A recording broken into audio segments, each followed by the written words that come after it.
De joie, l'homme de Dieu.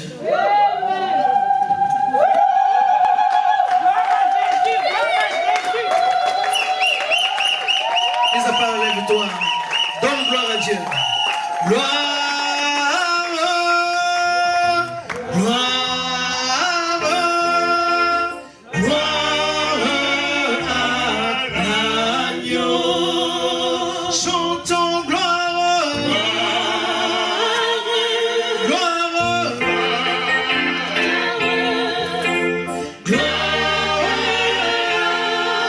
l'agneau, car il est glorieux et digne de régner. L'agneau est souverain. Nous élèvons nos voix pour l'adorer. L'agneau est souverain. Chantons gloire,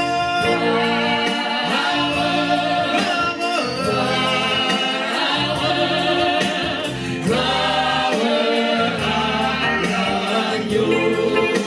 Chantons gloire,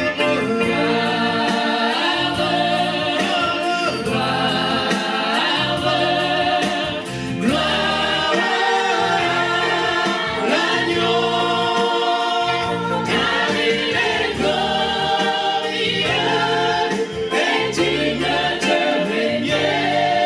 L'agneau est souverain. Nous élèvons nos voix pour l'adorer.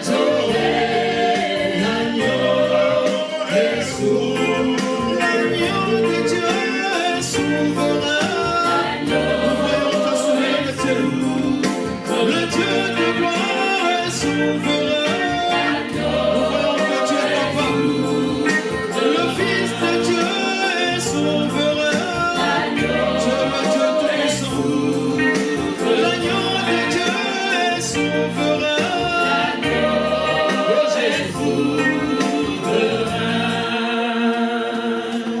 Garde le silence, alléluia.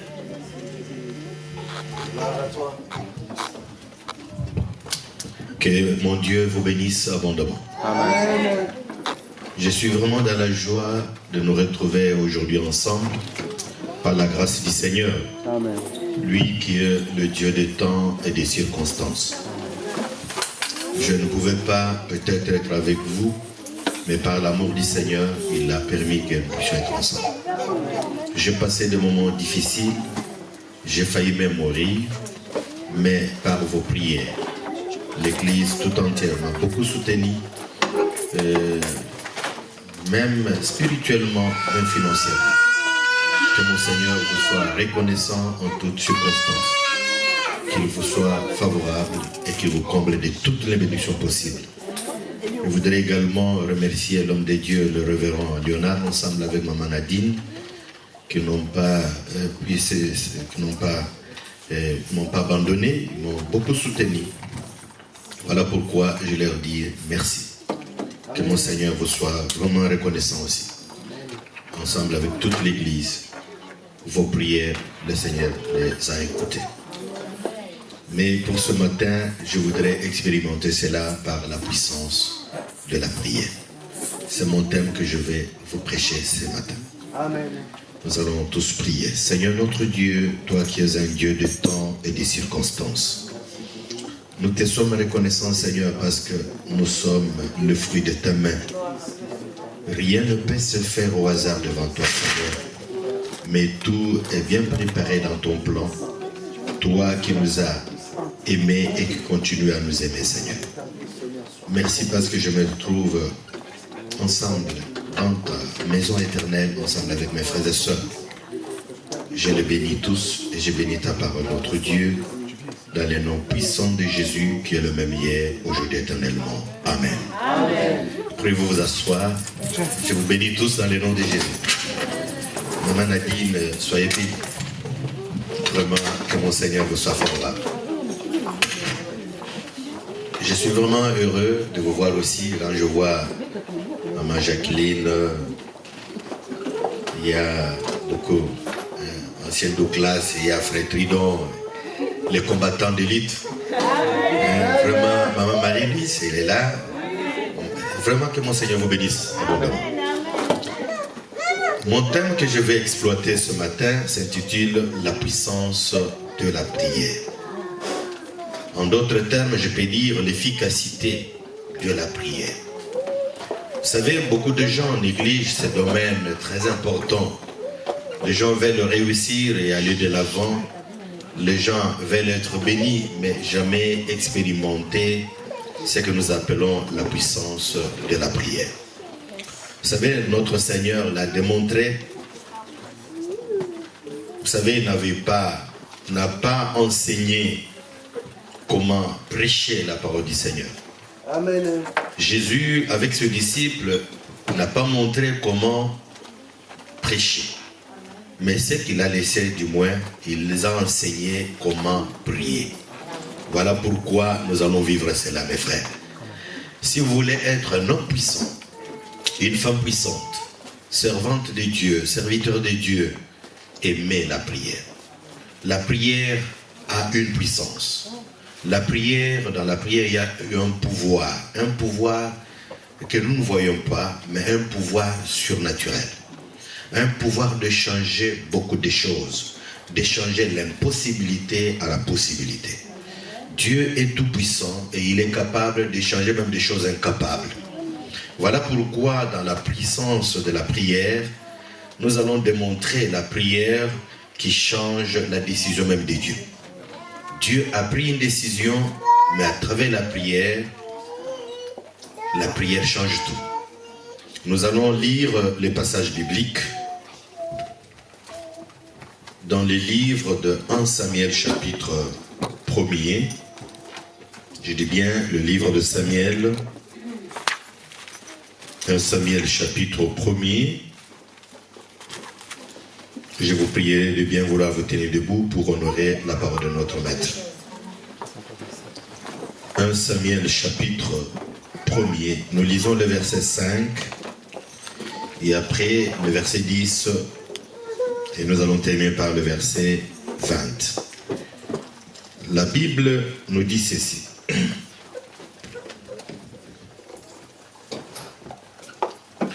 Mais il donnait à Anne une portion double, car il aimait Anne que l'Éternel avait rendue stérile. Je peux reprendre. Mais il donnait à Anne une portion double, car il aimait Anne que l'Éternel avait rendue stérile. Verset 10. Le sacrificateur Élie était assis sur un siège près de l'un des poteaux du temple de l'Éternel. Et l'amertume dans l'âme, elle pria l'Éternel et versa de pleurs. Nous lisons également le verset 20 pour terminer. Je dis bien, l'Éternel se souvient d'elle. Dans le cours de l'année, Anne devint enceinte et elle enfantant un fils qu'elle nomma Samuel, car dit-elle, je l'ai demandé à l'Éternel. Que Dieu bénisse sa parole. Pourriez-vous vous asseoir, bien-aimés dans le Seigneur? Je vous aime beaucoup par l'amour du Seigneur. Je vous ai dit que notre thème de ce matin, c'est la puissance de la prière. Je vous ai dit que la puissance de la prière, c'est un pouvoir. Un pouvoir capable de pouvoir changer des choses que nous voyons impossibles à nos yeux, mais cela est possible devant notre Seigneur. Il y a beaucoup de gens aujourd'hui qui se sont déjà découragés. Pourquoi, à force de prier, ils n'ont pas eu de solution, des fois n'ont pas l'exaucement. Ils ont dit, nous avons gêné. On n'a pas mangé, on n'a pas bu. Pour la prière. On a demandé au Seigneur de pouvoir intervenir dans tout ce qu'on avait demandé et rien n'a été fait. La prière comme peut-être une chanson, et voyez la prière comme, je ne sais pas, l'objet d'imagination, mais je vous dis que la prière, c'est une réalité qui est vivante. Les cas de cette femme que nous appelons Anne. Anne, cette femme stérile, ce n'est pas par la volonté humaine, ce n'est pas parce que le diable l'avait dérangé, attaqué, mais c'était par la volonté de Dieu. Voilà pourquoi nous avons lu le verset 5. On parle de la volonté de Dieu. Donc Dieu l'a rendue stérile. C'est-à-dire la volonté de Dieu. C'est-à-dire dans la vision des choses, Dieu voulait que cette femme soit stérile, un jour permettre au monde pour la gloire de notre Seigneur. Et la femme que nous appelons Anne, c'était la première femme. Son mari, c'était Elkana. Elkana, en voyant que cette femme ne mettait pas au monde, elle est allée encore prendre une deuxième femme que nous appelons Pénina. Et l'union de cette femme, avec cette femme Pénina, ils ont eu des garçons, ils ont eu des filles. Mais imaginez-vous, mes frères et sœurs, vous êtes mariés et que tu n'as pas d'enfant. Tu fais tout, tu vas le médecin, le docteur, mais il déclare que vous êtes stérile, vous ne pouvez pas avoir d'enfant. Quelle amertume dans ton cœur, quelle douleur, quelle souffrance. Qu'est-ce que cette femme n'a pas fait? Elle a dépensé beaucoup d'argent. Elle est allée voir des médecins par-ci par-là, il a pris beaucoup de médicaments. Il a vu des gynécologues, des spécialistes, mais rien ne changeait. Et elle a compris une chose, qu'au lieu d'aller voir le médecin, je voudrais nécessairement voir le Dieu Tout-Puissant par le canal de la prière. Et imaginez-vous avec, je dirais pas co-épouse, Pénina, qui avait des enfants. Et vous savez qu'il sait bien que vous n'avez pas d'enfants. Et elle, au contraire, a des enfants. Quel genre de propos qu'elle peut toujours tenir devant toi, sachant que tu ne peux pas au monde. Quel genre de gestes. Donc vous comprenez qu'en se mettant à la place de Anne, vous allez souffrir de l'amertume, des chaleurs, vous allez souffrir de l'angoisse, vous allez souffrir de déceptions, beaucoup de choses. Et cette femme faisait beaucoup d'aventures, Pénina, chaque fois elle jouait avec ses enfants, au vu ou bien à la vie de cette femme, Anne. Anne était dérangée. Et il arrivait des moments où elle ne pouvait même pas manger.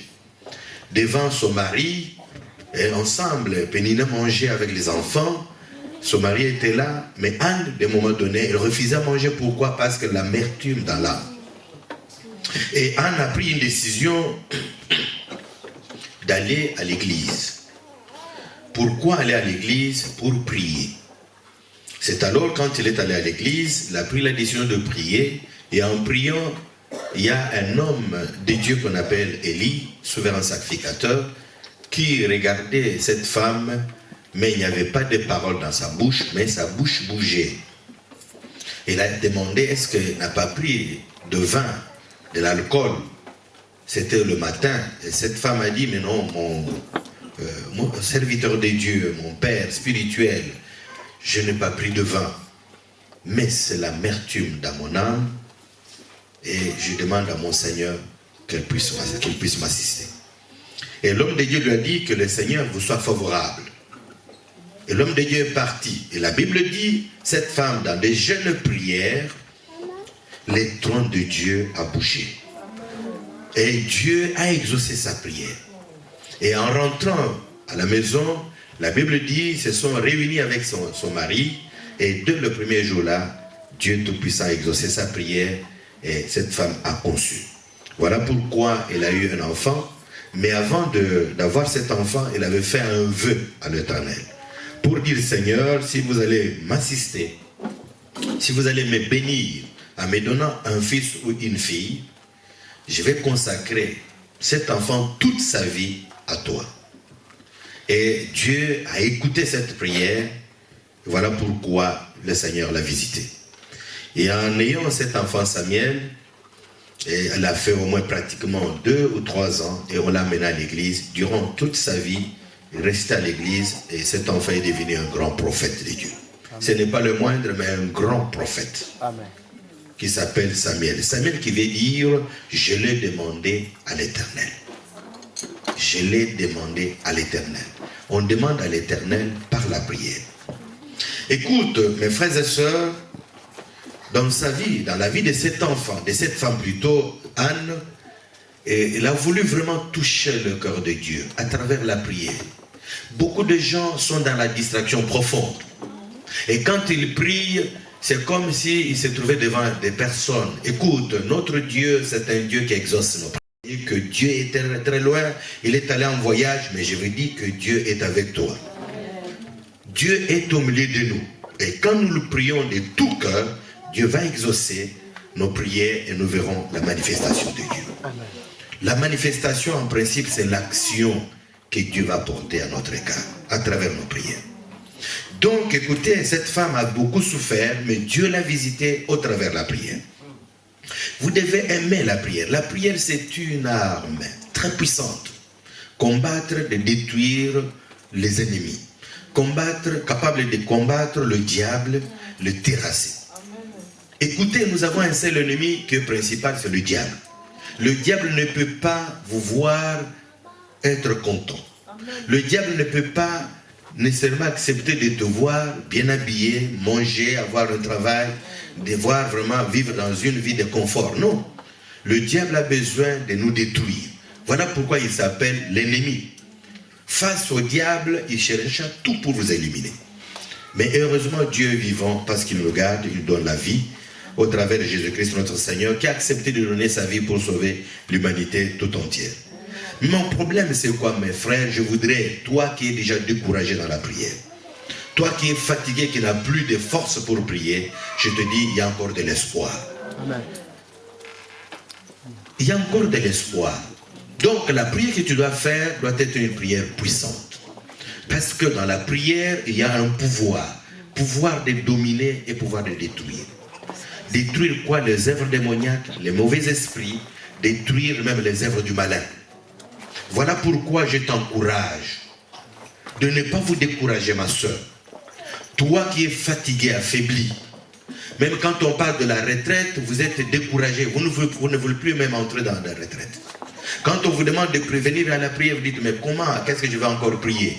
Je te dis qu'il y a une puissance, il y a un pouvoir qui est incarné dans la prière. Voilà pourquoi notre Seigneur Jésus-Christ, qu'est-ce qu'il a dit? Il dit, tout ce, quand vous lisez dans le livre de Matthieu, chapitre 21, verset 22, il dit, tout ce que vous demanderez avec foi, en priant, vous le recevrez.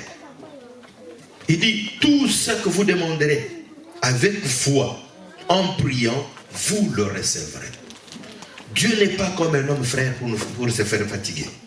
Ou soit quand nous prions, nous sommes nombreux, il va dire non, je me fatigue, je peux exaucer telle prière, telle prière. Non, écoute, nous sommes au-delà de 7 milliards de personnes dans le monde entier. Mais il faut vous imaginer, il y a plus de 3 milliards de chrétiens. Mais à chaque instant, il y a des gens qui sont à genoux en train de prier et de faire des demandes à l'Éternel. Mais Dieu Tout-Puissant est en train d'exaucer à toutes ces prières-là. C'est pour te dire que Dieu ne se fatigue jamais. Amen. Nous les hommes, nous pouvons nous fatiguer, mais Dieu continue à exaucer nos prières parce qu'il est notre Père. Amen. Il nous aime beaucoup, frère. Et quand il nous donne, il donne des choses meilleures. Amen. Il ne peut pas donner des choses vaines à ses enfants. Mais je voulais vous dire que la prière que tu dois faire, pour qu'elle soit puissante, une prière de foi. Amen. Écoute, la foi, c'est une ferme assurance des choses que l'on espère, une démonstration de celles qu'on ne voit pas. Moi, j'ai eu à comprendre, à expérimenter la puissance des prières. Le moment où je vous dis que j'étais malade, mais avant d'être malade, il y a mon fils de 28 ans. Il est en bonne santé, mais il sentait un peu de malaise. Il est allé voir son ami qui est médecin. Alors, le médecin lui a prescrit un médicament et il fallait le piquer, une piqûre. Au lieu de lui piquer à travers les veines, plutôt à travers le derrière, et il a piqué à travers les veines. Donc, une confusion totale. L'enfant était totalement découragé, plutôt dérangé, et il a failli mourir. Il a fait des heures, moi je ne savais rien, nous étions en prière. J'arrive à la maison vers 20 h, je ne vois plus le garçon. Je demande, non, il est allé voir son ami. Écoute, mes frères et sœurs, je vous dis un témoignage qui est réel. L'enfant souffert à partir de 20h jusqu'à 3h du matin. Et à 3h du matin, l'enfant ne bougeait plus, ne parle plus. Moi, je ne savais rien. Entre-temps, j'avais déclaré une retraite à l'église de maman.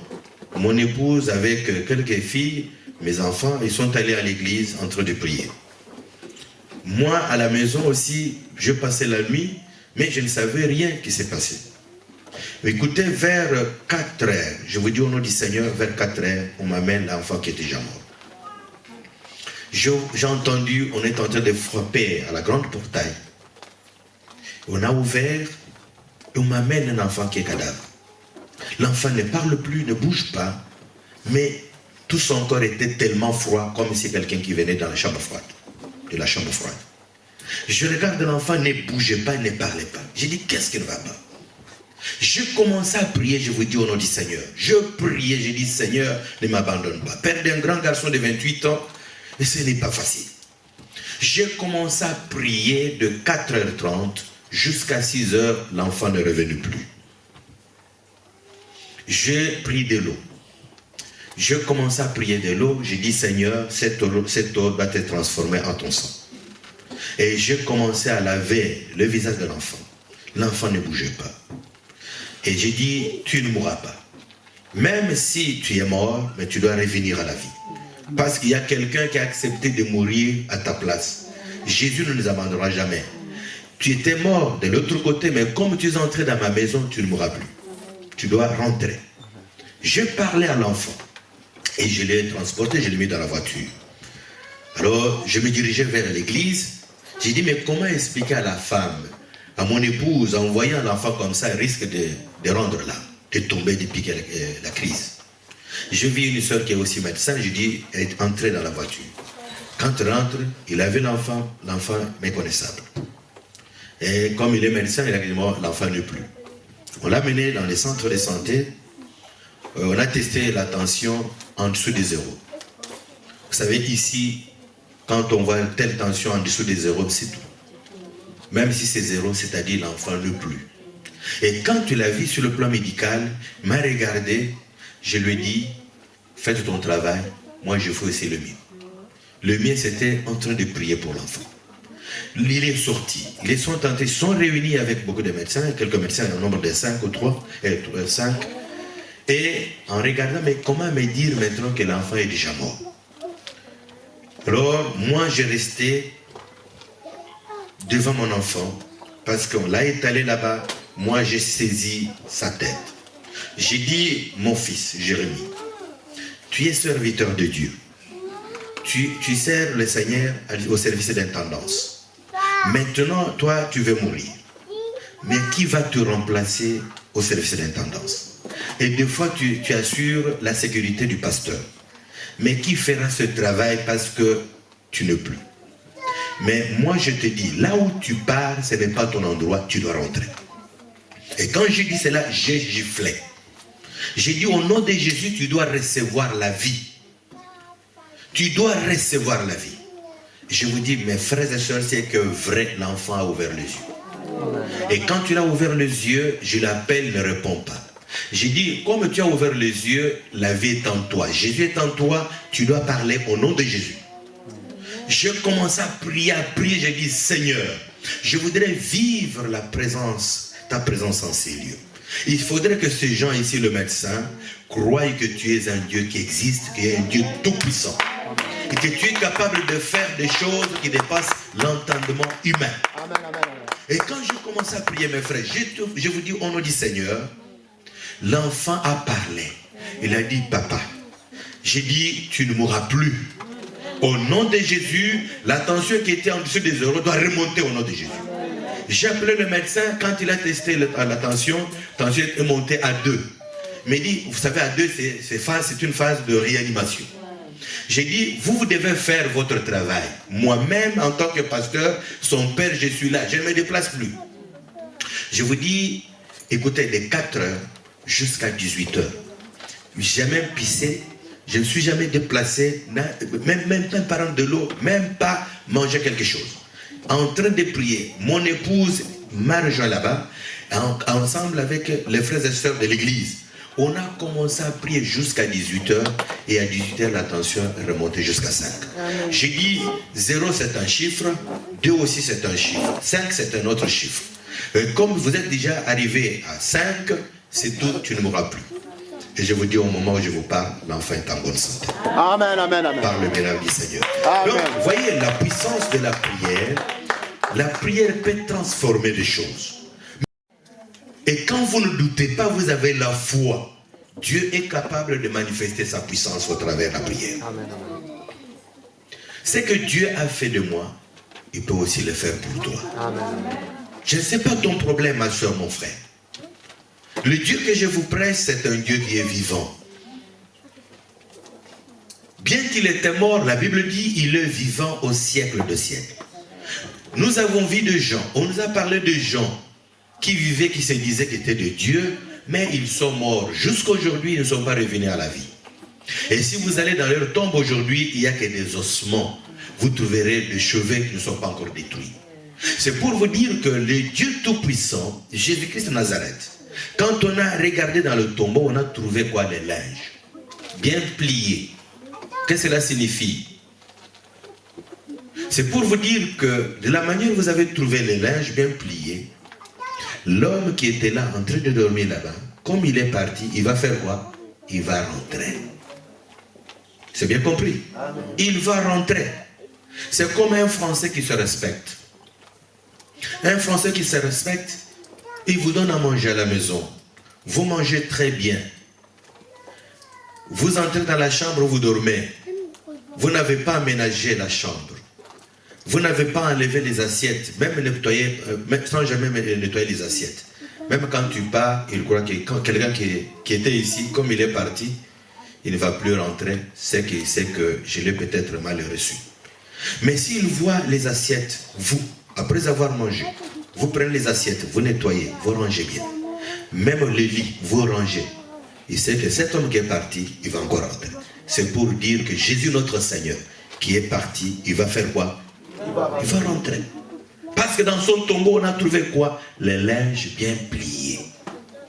Si vous croyez en ce Jésus, qui est revenu à la vie, il est capable de faire des choses impossibles dans votre vie, qui dépassent l'entendement humain. Écoute, cette femme qu'on appelle Anne, stérile, déclarée stérile. Dieu a déclaré cette femme stérile. Mais ce qui a changé quoi? La décision de Dieu, c'est la prière. Quelle prière? La prière fervente, la prière efficace. Je vais vous dire, la prière puissante est capable de changer la décision de votre Dieu. C'est le cas même par exemple d'Ézéchias.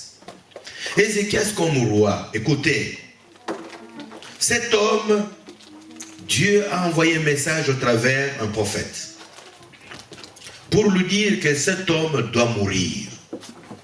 Là, vous pouvez lire dans le livre de 2 Rois, chapitre 20, en commençant par le premier verset au verset 6. Ézéchias devient malade, était condamné à mourir. Ah, ça c'est vraiment formidable. Dieu dit à ce prophète, va, il faut lui dire qu'il va mourir. Il va mourir de cette maladie. Il ne vivra plus. Écoute, ça c'est la décision de Dieu.